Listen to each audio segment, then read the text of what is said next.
I had an interesting discussion with someone the other day on a fan group forum posty thing, talking about their favourite characters in the Alien series. And I want to talk about, in this video, about characters and what makes a good character, what makes a favourite character, and what makes a bad character. Those three things are completely different things. There is a difference between having a good character and one you really like. How do we define which is what? Is it just because I think this is a good character and you think this is a good character? So on and so forth. A writer's job in a film or a TV production or anything like that is to give you a sense of someone. They have to give you a silhouette of a personality of someone. A lot of the times they don't have that long to do it. It could be an hour and a half, it could be a short story, it could be a 45-minute thing, it could be a half an hour thing, could be anything. So, generally speaking, what does all of that mean? What that means, or how can I tell what a good character is versus a bad one, forgetting the favouritism for a second, is this. Can I predict what someone would do in a situation that I am not shown them to go through? Like, what would Sigourney Weaver do, or what would Ripley do in the first Alien, or generally, what would Ripley do if all of her comrades have been killed and she has to escape from an alien? Well, she'd blow up the ship. Would she do that? Well, yes. And if she heard the cat meowing, would she go back for it? Well, yes. See, all of those things we know. Are we given enough of an outline, right? An outline, a silhouette of this character. And when I say silhouette, I don't mean a physical outline. I mean enough information. Because obviously we're not given... You can't learn everything about someone in real life a lot of the time. You know what I mean? Like, people keep secrets. There might be things you weren't privy to. There's a lot of junk stuff that you don't really need to know. That's just their personal hang-ups or just events that happen in their life. Do we know enough about Ripley to predict what she would do in another given situation? It doesn't have to be an infinite number of situations. It just has to be one that they would face. Like, what would Ripley do if she was told that she had a twin brother, an identical twin brother, but that this evil twin brother was trying to kill loads of children? What would she do? Well, the problem with that is that is she going to come across this scenario? But number two, in the realms of what we're talking about, aliens, etc. But number two is that's a bit of a big thing. You know what I mean? It's like, well, that's multifaceted. What happened to get us into this situation? What I'm talking more about is very basic black and white stuff. Like, if the ship was going to explode, and it's that cliche of there's a hallway, people are running, but she knows they're running out of time. Just say like the scene at the beginning of Underwater, where Kirsten Stewart's character has to close the door and kill these people. Or from Event Horizon, it's the same thing. And it goes on. There are many films where these captains have to make a decision, be it Mission to Mars. Loads of films that have this kind of shit, I have to sacrifice people even though they're just there, but they're just not close enough to save other people. I close the door, sadly the doors close, and they die. Sometimes you have to do that. If it's the Titanic, if it's whatever. What would Ripley do? Well, we already know, because Ripley has already said, you're fucking staying outside, wankers, I'm not letting you in. You know the law. You're fucking contaminated with something. And it's like, Ripley, let us in, you bitch. It's like, you can call me what you fucking want, dickheads. These are the rules, and I agree with these rules. I agree with these rules. You might say, yes, but then why does then Ripley go after? Why does Ripley go after Newt in the second one? She's got nothing more to lose. The place is blowing up. Her life's a bit in shambles. She's a woman out of time. You know, like, this is 60 years in the future. She don't know what the fuck's going on. She's a Lodi, for God's sake. She's barely scraped through this disaster. And she made a promise. That's another thing. She made a promise that I'm not going to blah, blah, blah, blah, blah. Leave you behind. And she's a little girl. Pulls on the heartstrings, all that kind of shite. So, we know she's compassionate in that sense because she went after the fucking cat. So when it comes to just the safety of the rest of us, I will do the right thing. Her going, you know, Bishop's in a dropship with Hicks. They've got all the guns and firepower they need. I'm going to go. I'm not going to ask Hicks to go. Not asking Bishop to go. I'm going to fucking go. And she does. She goes and does it. The film is the film. You know, what would Sarah Connor do to save John Connor? Absolutely fucking anything. Anything. She was about to blow away Miles Dyson going, fuck this cunt, he's going to die. You know what I mean? Oh look, he's got a little son. Don't fucking matter, sunshine. She was about to blow his head off. She was actually stopped by John. She was stopped by John. If John Connor wasn't there, she would have pulled the trigger. She would have fucking sucked it up and shot him. That's who Sarah Connor's character is. We get that. We get that more in the second film than we do the first film because there's a lot more development that goes on, in a sense, off camera, which is a bit of a shame, but it's what happened. So do we have enough from this character? Another one, I'm not going to choose a woman this time, I'm going to choose Macready from The Thing, 1982. Macready starts the film playing chess, and then the chess outsmarts him, and he goes, fuck you, bitch, right? He calls her a cheating bitch, and he destroys the computer. He pours his whiskey or brandy or whatever into the chess master computer and blows it up. And that is that's the opening scene for Macready, is that he wants the challenge because he's doing this in his spare time. He wants the challenge, but when he's outsmarted, he will circumvent the rules and blow shit up. That's just who he is, right? So he wants the challenge, he'll play by the rules until he's losing, and then he'll cheat. Literally, he'll cheat. He calls her a cheating bitch, but in a sense, it's a reflection on himself. So, in the film, it's like, right, we're fucked. We can't let that thing get back. Let's just fucking blow it all sky high. Let's blow this motherfucker up. Fuck it. Hopefully we'll get it and we'll kill it. You know what I mean? He chucks dynamite at it. Boom. All this kind of shite. He's willing to play by the rules and try and, you know, the whole thing with the blood is him trying to outsmart whoever the thing is or whatever the thing is. But at the end of the day, it all goes wrong and he blows shit up. And we get that from little nuance bits throughout the film of what he's willing to do. Right? What he's willing to do. You know, it's the way he ties everyone up. And he's like, right, we'll fucking check.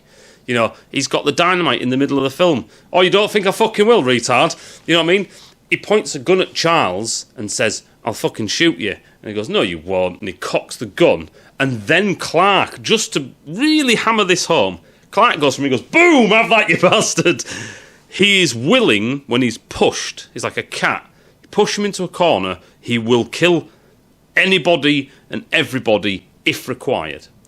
And we get that from the little bits and little clips throughout the film. Every time he's pushed, he will fucking do that. Right? He's kind of the guy, when the shit hits the fan, he'll make a plan. You know, he's the one who goes at... what's his bloody name now? The glasses. Not Fuchs. It's the other bloke who's the... They put him out in the tool shed. I forgot his name now for some reason. I can't hear someone say it. Blair. He's the one who gets a table and actually charges at Blair. So he's not... He will put himself forward. He won't stand there and tell other people to go and do it. He will lead the charge. He will get involved. Beautiful. Good setup. All that kind of shit. We could look at another good film. Both Seth Brundle and Ronnie, Veronica, in The Fly. They both, the film sets out very early on that Seth Brundle is a very proud man, bit quirky, and again, the challenge is what drives him. Even when he's the Fly and he's fallen apart, if he thinks there's a solution that's better than where he's at now, he will do that to take it. Out of desperation if he must. That kind of stuff. The very first idea in the first place is I'm going to make telepods because I don't like this thing about travelling. I'll get seasick, I get tricycle sick, I get all this kind of shit. Ronnie's the same kind of thing, right? She's very upfront and straight, and she wants to go and tell Seth, but then she finds it difficult. She wants to, she's very direct. She tells people what she thinks when she sees things. She thinks that Seth Brundle's trying to get into her knickers. She's kind of right, but he kind of does have this thing, and she will chase after it. And then she says to Barnes, she says, fuck you, I'm off to go and do this. And he's like, well, no, keep me in the loop, etc., etc. And then she will follow these people through these things. She does care. She's like a journalist in the sense, well, what the men will be like cutting the hairs off. She didn't just forget that, right? She's quite a caring person on all of this. You know what I mean? Where she wants to do this, she wants to do that, and she's got the drive to go and chase after these things. And, it's like she says, this is all great, we're having fun, but I have to go and see Barnes and tell him it's properly over, right? Me and you are a thing. Like she says, I've got to go and scrape this residue of my old life off my shoes kind of shit. She can't just put it off to the next day. She's got to go and, hit it on the head. And films are better off when they have better characters. They are better off when they do that. They're far better off when they do that. When they have good characterisation. It changes from film to film because of how much time and how much you really want to invest in these things. It changes from person to person, to thing. One of the most overrated, because we want to keep it within the alien world, because I want to start talking about a specific character, which will be the title of this video, so you kind of already know where I'm going. But just to apply this brush to across the board, Hicks is one of the most overrated non-characters there is in the Alien franchise. Don't get me wrong, there are loads of bad characters in the Alien series when you look at the whole thing, Alien Earth, Alien Isolation, Alien Earth, just the television and film stuff, Alien Resurrection, Alien 3, etc., etc. And the varying degrees of, you could rate each one of which one is the better characterisation. A very quick one would be Kane. Right at the get-go, Kane's like, is it alien? Do we know where it's from? I'll be the first one to go out in the group.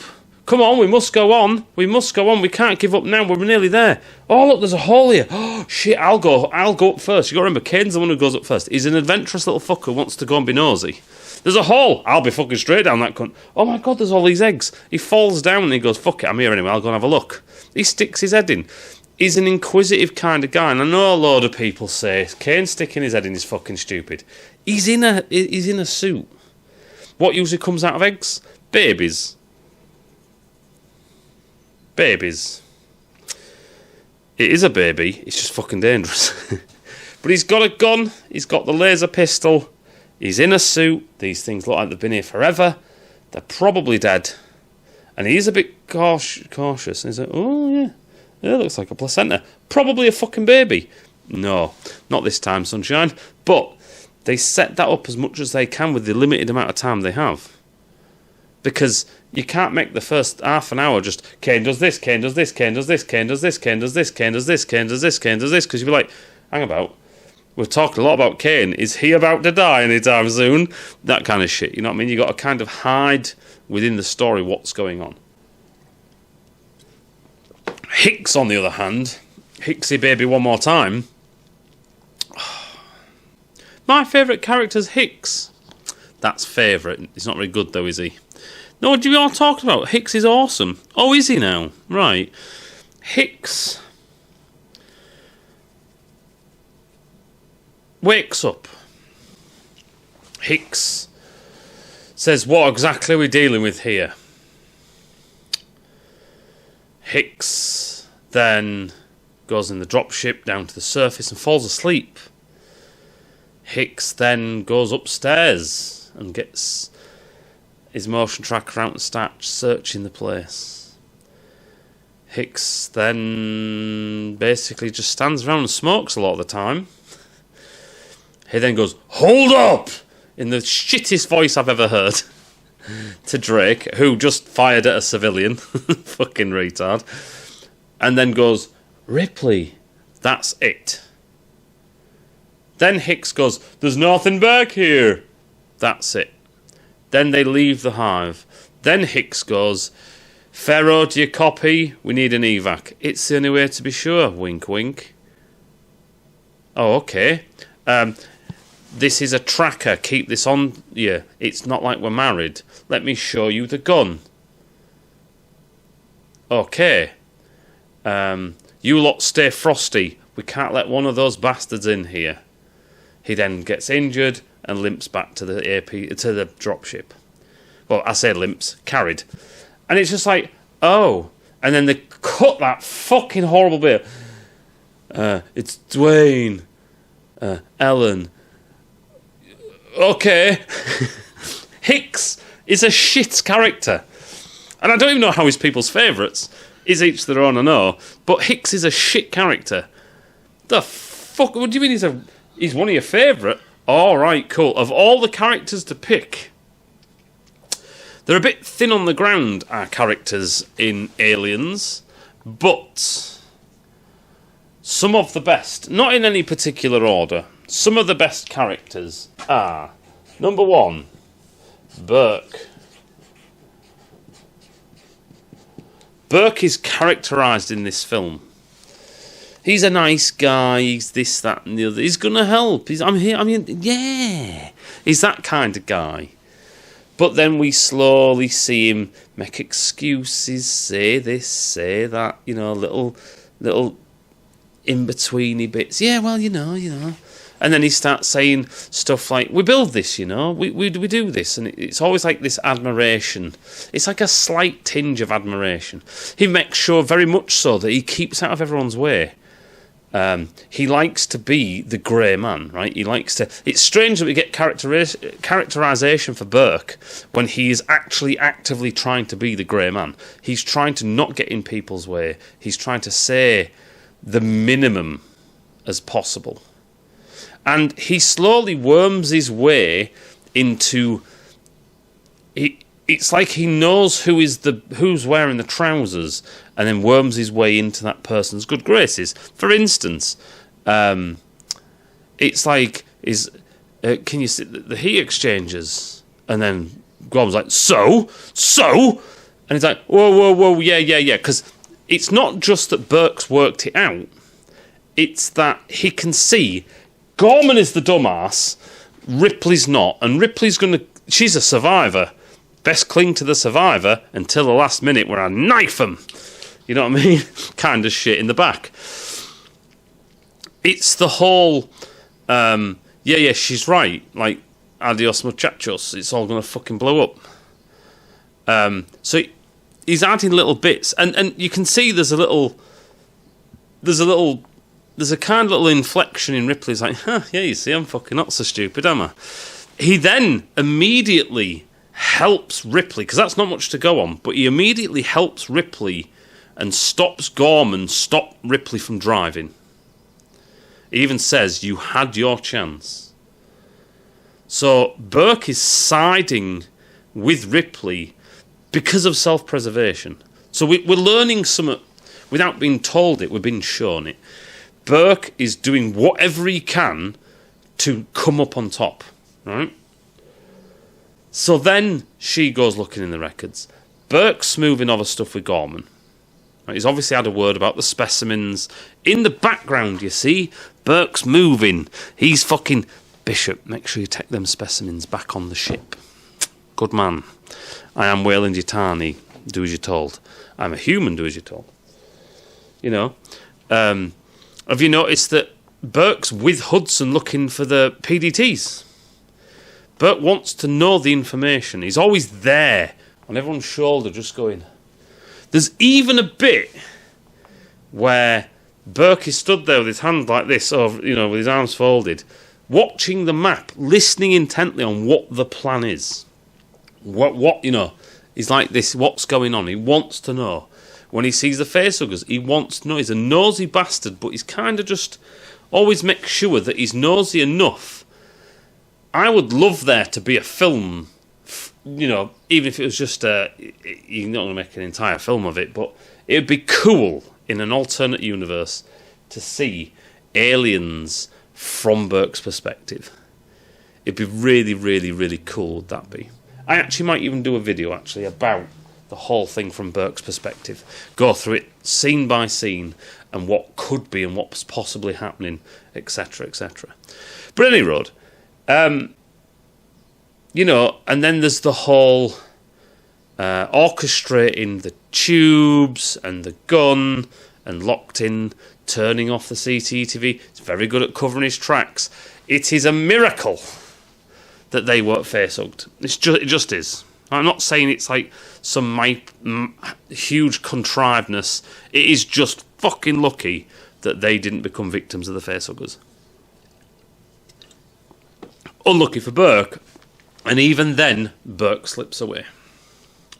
The fact that Burke actually got killed by an alien is kind of a bit annoying, because it means that James Cameron doesn't know how to plot out where everything is.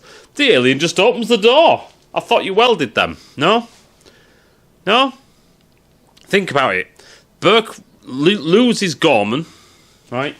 So, we've got operations here. Right, there's a little room there. There's a door there. There's a door there.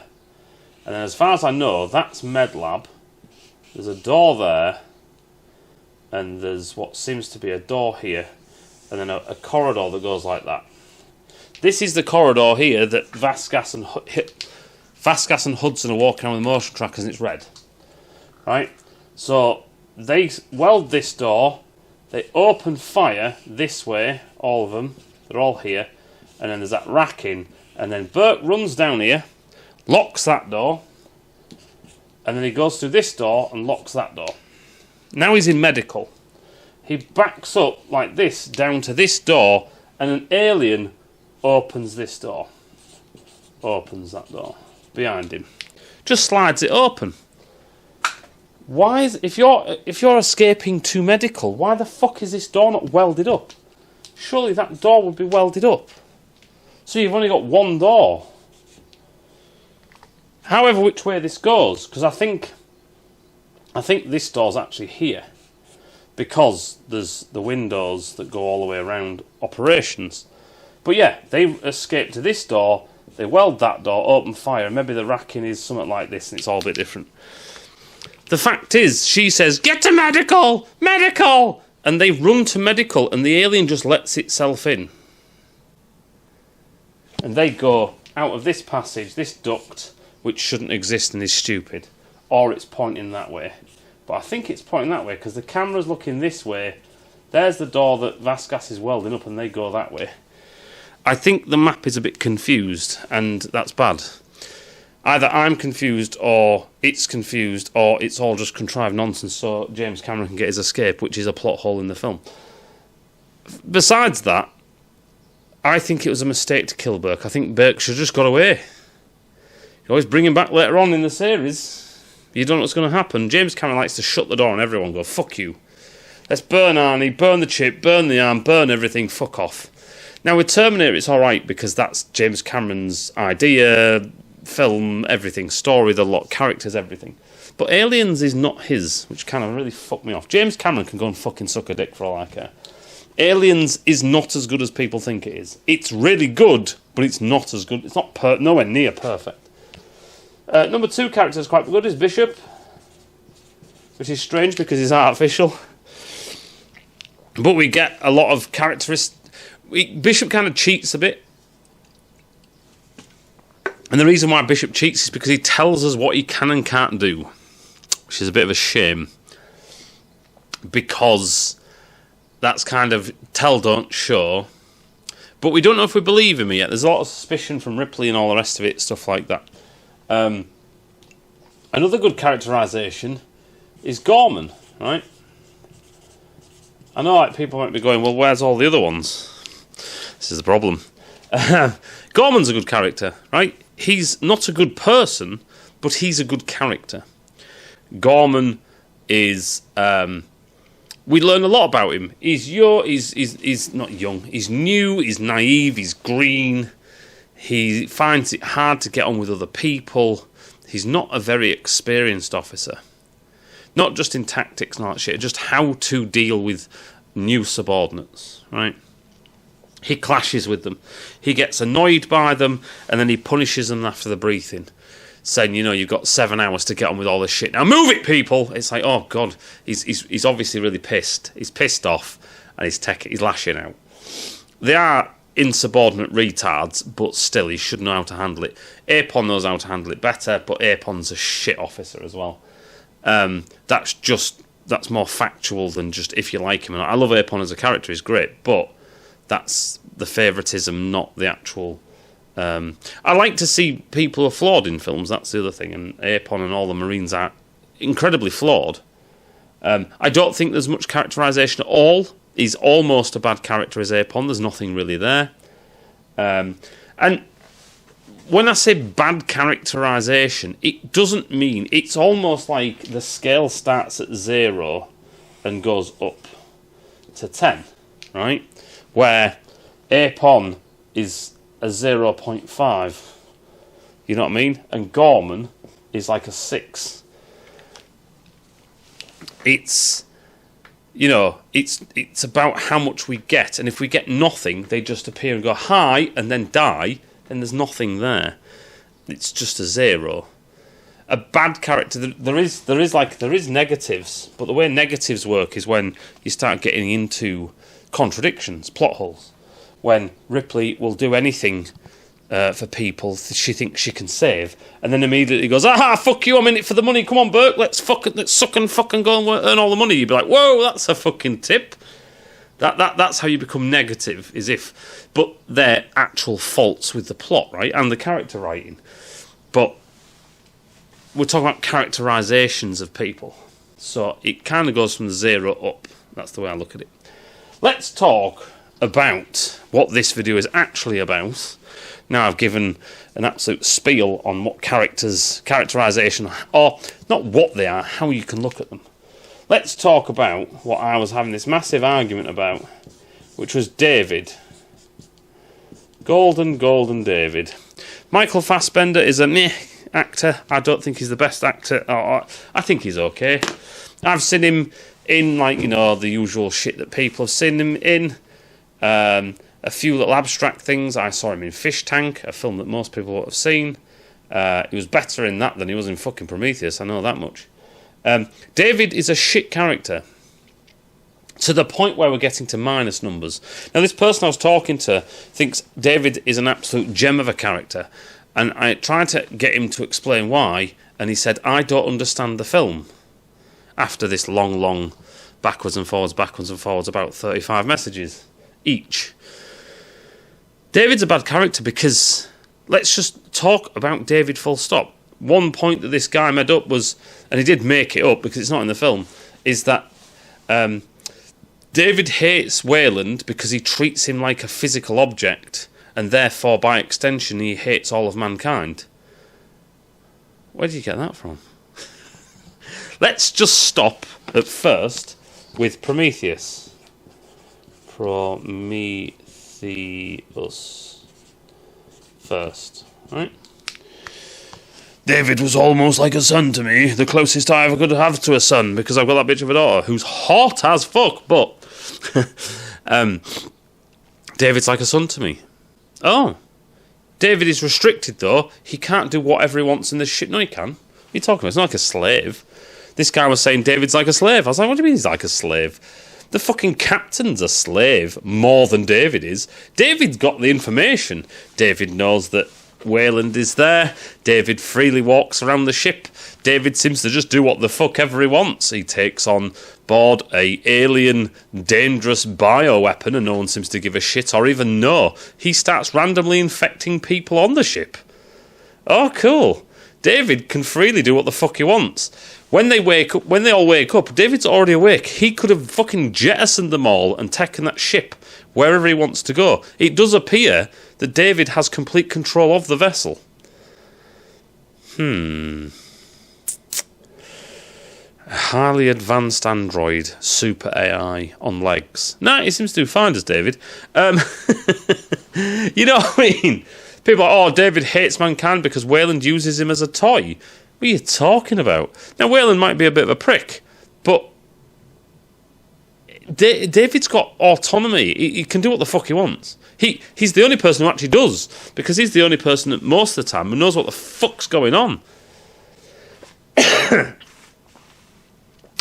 So, David, as far as we understand, he wakes up. No, sorry. The crew wakes up. David starts walking around and starts being sarky with everyone for some fucking reason. He then starts willy-nilly pushing. He does what the fuck he wants. I'm just doing fuck it. Oh, yeah, whatever. You know, why are you wearing a helmet, David? It's not you need one. Because you made me this way, retard. He's sassy as fuck, right? He doesn't give a shit about the crew. Like, at all. Like, does not give two fucks. Okay, so maybe Wayland just said, fuck it, Dave, we'll go around the fucking universe in this fucking pleasure cruise, we'll fucking do what I want, I'll bring you fucking knobhead sister with us, because I have to, or whatever reason, but fucking ignore that bitch. He's talking to Wayland, not her. He's privy to all of the information. Meanwhile, David, it's literally like that. Meanwhile, David just starts stealing shit. He starts pushing buttons randomly, opening doors, watching these things. He's all in wonder. He then starts stealing vials, doesn't tell anybody, takes the heads off fucking alien things just because he just knows how that works somehow. Supposedly can read the alien language and also speak it. He then starts infecting people with black goo, not knowing if it's going to explode or kill him or be corrosive. He has it on his finger and just says, I'm going to finger that Holloway bloke. So he does, for some mad, strange reason. There's nothing that lets us know why. Why is David a fucking nut job? Why is he psychopathic? Surely he has the 3 laws. Surely Wayland would have the 3 laws, just so David doesn't break his neck. It'd be like a normal thing to do. You know, you make a drill, or you make a welder, or you make a tool, you put guards on it, or you fucking wear protective equipment so it don't burn your eyes out your fucking head. This one, David is a fucking ninja. He's better than a ninja because he can sink and not require oxygen or walk around in space. David is fucking dangerous. Do they seem to care? No. Why? Oh, he's got the 3 laws in him, he's fine. What do you mean he doesn't have the 3 laws in him? What? You know what I mean? He'd be kind of like that. You'd be like, he's fucking dangerous, right? So he either does or he doesn't.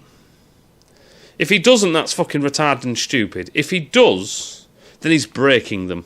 The film makes me think that he doesn't have them because he just keeps on infecting people with shit for some fucking strange reason. Although, is that harming them? Who knows? And he could say, well, maybe I don't know, so I'll give him it anyway, fuck it.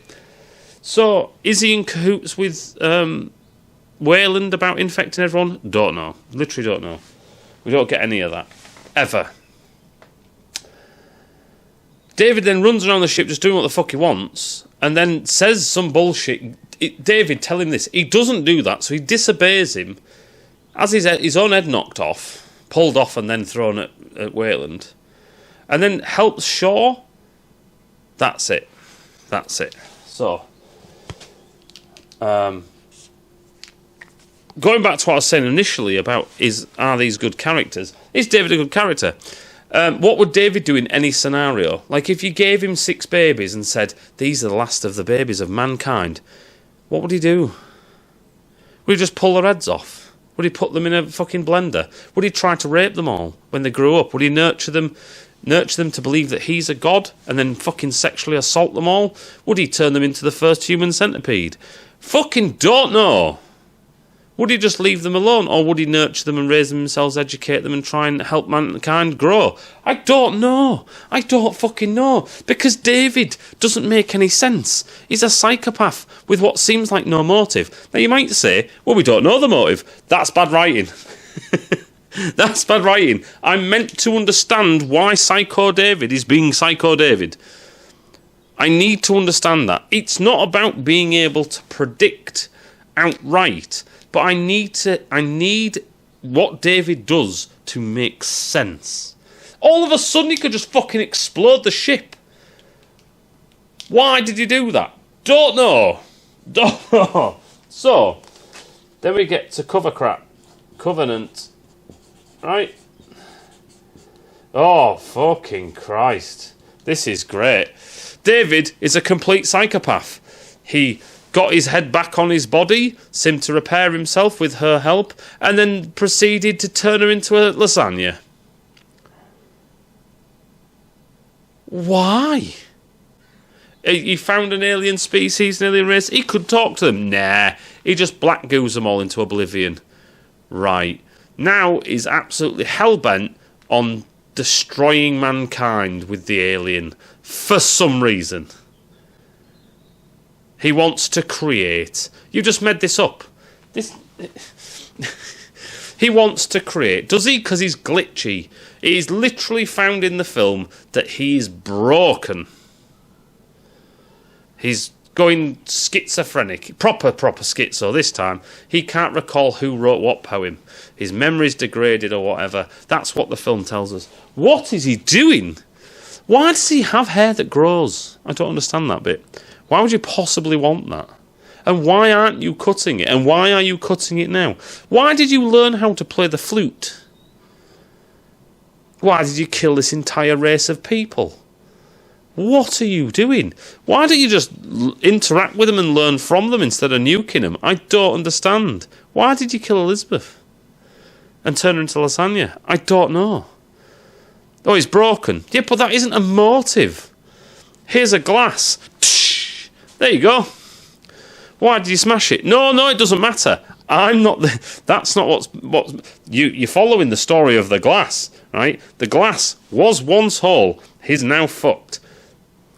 End of story. It's like, what the fuck are you talking about? I've made these little white buggers. Why? Don't know. I blow on them. Oh, okay. It's just like, what the fuck is going on? David, excellent character. What's he going to do next? I have not got a clue. How did he make an alien and then make all these eggs and then turn them into Tamagotchis? How did he even know they'd have somewhere to dispense of these Tamagotchis? He opens the drawer and goes, perfect size. There we go. There we go. What the fuck? What is going on? What is actually going on? What's David going to do next? I don't know. He has a fucking ship full of people. He's going to drive around the universe. We all want a third one. Why? Why? What could you possibly find out about David that would make this all worth it? Oh, of course. It all makes perfect sense now. David found another ship, burnt a hole in the floor, and left loads of eggs in the bottom of it just before Ripley got there 10,000 years ago. What? How could that possibly work out? It can't possibly work out. It's retarded. It's retarded. David is not a good character. He's literally... It's almost a negative character, like in the negative point scheme, because he just does things that don't make sense. But it's the plot that contradicts itself, drags David along, more than David outright being a contradictive element. But it's just like, oh, this is the story of David. It's like, what is the story of David? He's a fucking lunatic. Yeah, but that's the point. He's a lunatic. Oh, okay then. What a shit story that is then. You know what I mean? It's like, fuck it. I don't know how. Yes, but... And then they'll come out with all this pseudo-intellectual nonsense. Well, the engineers created man. Did they? Don't believe that. And Or not even on purpose, did they? Some guy had a fucking dodgy shot and fell into a waterfall. Well done, lads, well done. And then kept on coming back, showing, oh, look, there's these 6 stars. See you in a bit. And then disappear for the last 4,000 years, and then get angry when we turn up, and then trying to destroy the entire planet. Makes sense. So, good motive. Good characters, them lot. So then David has seen this, and he's like, oh my God, maybe I could just destroy things and make things and destroy things and make things and make things and destroy them. It's almost like he gets a kick out of horror films. And I'm like, but why? Why does he get a... You haven't explained shit. Oh, well, Wayland just let him do what he wanted. Oh, okay. Cool. You know, even at least Kirsch in Alien Earth, at least he had, well, I'd just do what the boss says. He made me, and I help him in whichever way I can. That's the deal. That's what my core programming is. That's what I do. That's what I'm here to do. He might be a bit of a retard, and I've got to steer him on the right, in the right direction. I've got to do things to protect his interests. At least that makes fucking sense to a certain degree. There's some bits where it doesn't. It falls apart and he does nothing, and things go bad because of his inaction. Like he starts withholding information from him for no apparent reason, and then the next scene seems to tell him when it's a tiny bit too late. It's bad, but it's not David bad. David's a fucking psychopath, and I don't know why. This is David, my son. He's fucking nuts. Stay away from him. Otherwise, he'll try and put some jizz in you. Oh, okay, cool. Cool story, bro. Any road. In the next one, we'll probably talk about aliens from Burke's perspective. And I might actually top it off with aliens from Burke. I might do both, where it's Burke and Gorman, because they're quite interesting ideas. Hope that makes sense, and I'll see you in the next one.